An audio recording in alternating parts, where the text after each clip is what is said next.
Hey guys, and welcome back to our channel, How Logical. In this tutorial, we're gonna look at how to edit images in OneDrive. Now let's begin. For your information, do note that I have already logged into my account.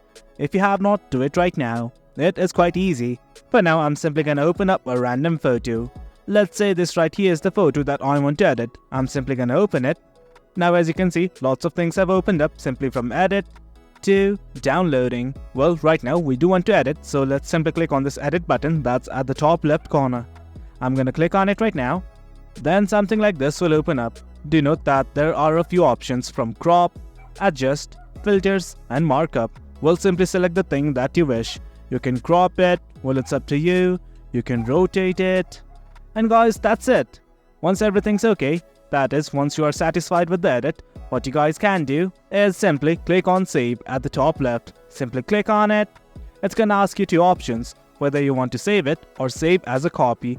It's up to you. Do note that you can reset all the changes that you have done as well if you simply click on this reset button. For now, I'm just gonna click on save as copy. And guys, that is it. As you can see, the image that we had edited has been uploaded successfully. That's the gist of it, guys. That's how you can edit images in OneDrive. Hope you guys found this video informative, and for more content like this, do remember to hit like, share and subscribe. Your support fuels us. Until next time, thank you.